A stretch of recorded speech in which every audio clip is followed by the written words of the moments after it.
When I was growing up, my grandmother had one rule: be home before the street lights come on. Those lights, they weren't just lamps, but they were signals.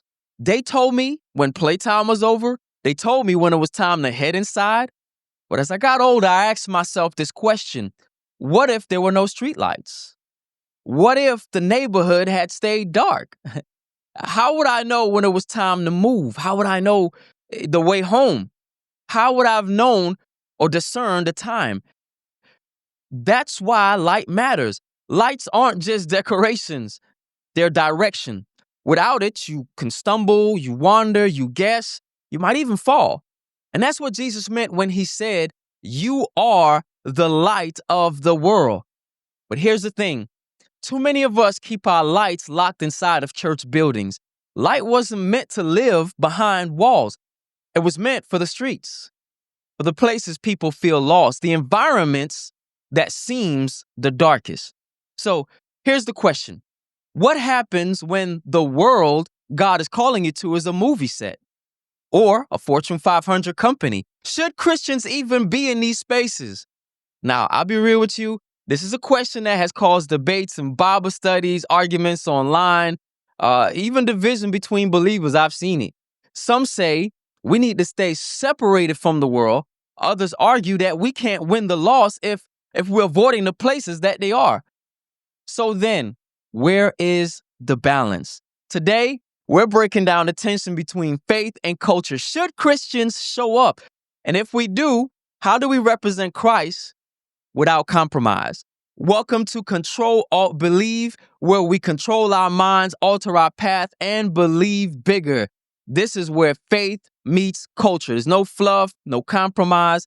I am your host, Omari, and today I'm going to tackle some heavy but some necessary questions. Is it possible to stay faithful in spaces that the church calls worldly? Now, I'm going to take you back a time before ministry, before media, before podcasts. I used to work in a warehouse, right? Not the most glamorous job. Long hours, forklifts allowed, pallets dragging across the concrete. But every day before my shift, I prayed a simple prayer: God, put your words in my mouth. If there's someone who needs to hear you, see you, you can use me. And one day, God answered that prayer. He sent an unbeliever my way. We started a conversation. It's just casual at first. And then, we talked back and forth, one a time, two times. And before you know it, now we're talking about faith, truth, God. And one night while working, I remember specifically asking God, send your spirit of understanding before me. Listen, y'all, the next conversation I had, I saw something click. He didn't say much, but I can see in his eyes that a light bulb went off. He had finally accepted that maybe, just maybe, what he has believed his whole life could be a lie. That's the moment that changed me, because I realized that the warehouse wasn't just a job, it was an assignment. It was an assignment to be a light where God had placed me. And that's the thing about light. You don't get to always choose where you shine. You don't always get to choose which place light needs to be in. Sometimes it's a construction site. It might be a real estate office. It could even be a boardroom or the Grammys. The point isn't the place, it's the presence. Because if God's presence is in you, then wherever you go, that place becomes a place that he can move. Now, I'm going to give you something why this conversation matters. For years, the church has treated secular spaces like if it's forbidden territory. If it's not labeled Christian, we assume it's contaminated. But here's the thing: culture is shaped by who shows up. If we don't show up in the music industry, who makes the music the next generation listens to? If we don't show up in the business world, who sets the standards for leadership? Or movie sets, who tells the stories that influence billions of people? See, when we leave the space open, someone fills that gap. Now, I want you to think about Joseph. He was in Pharaoh's palace. Think about Esther. She was in the king's court. Both of them influenced nations, not from pulpits, but from secular positions of power.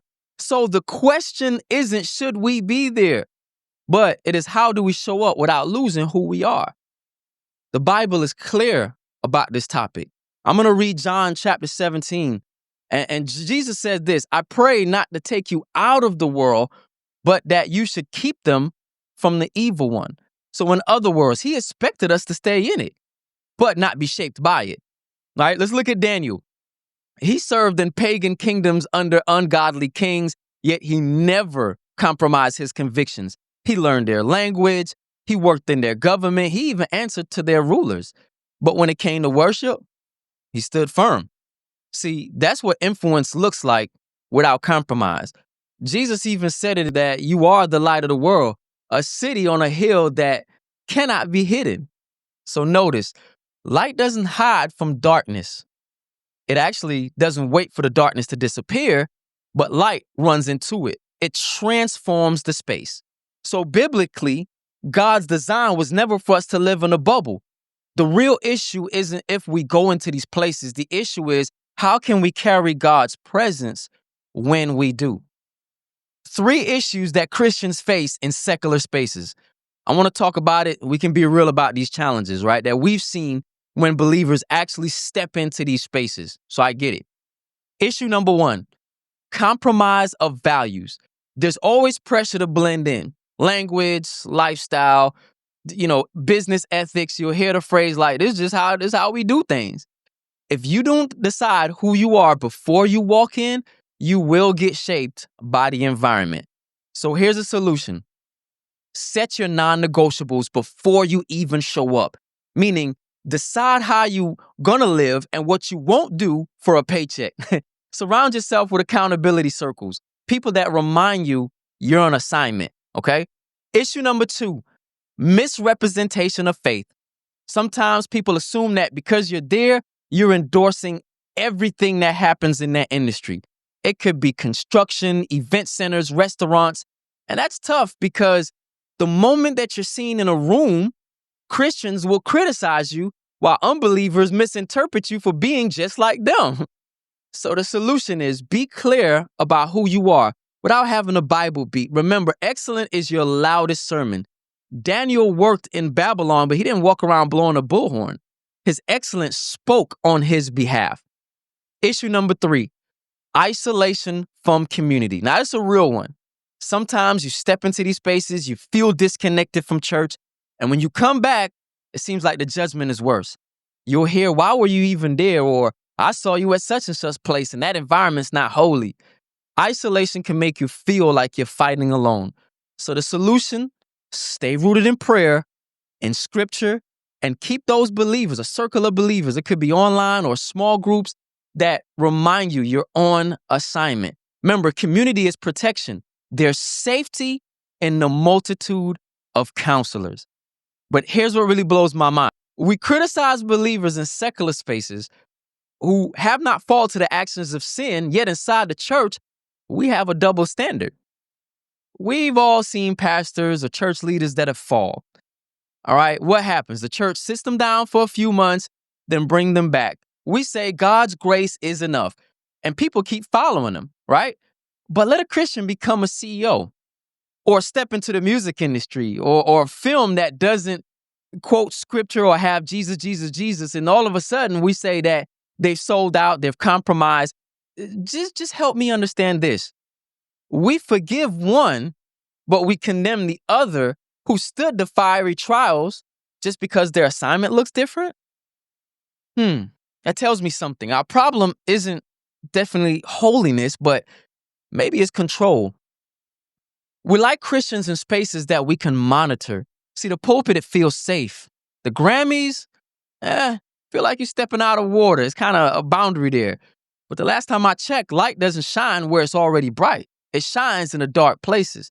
So maybe the real issue isn't that believers are in secular spaces. Maybe the issue is that we'll stop trusting God to guide them when they get there.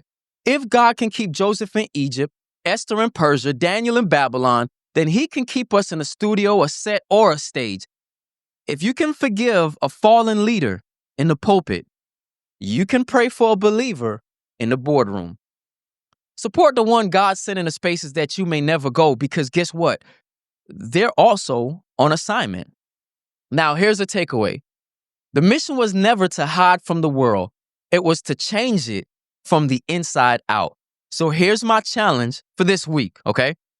I want you to begin to engage with people outside of your usual church circle. And when you do, don't compromise. Carry the presence of God boldly. But here is the key. Don't go in trying to force a sermon. Just go in your excellence. Let your character, be authentic, and let that speak louder than any words. When you do, you'll see God move in spaces you'll never expect. I want to hear from you. DM me, drop your comments. Do you think Christians should be in secular spaces, or is it a dangerous road? I want to keep this conversation going. I definitely want to hear your thoughts. If you like this episode, be sure to check it out. We're going to have more on this channel. Just hit the subscribe button, turn on the notifications, share this with somebody who needs it. Until next time, listen, this is Control, Alt, Believe. Be blessed.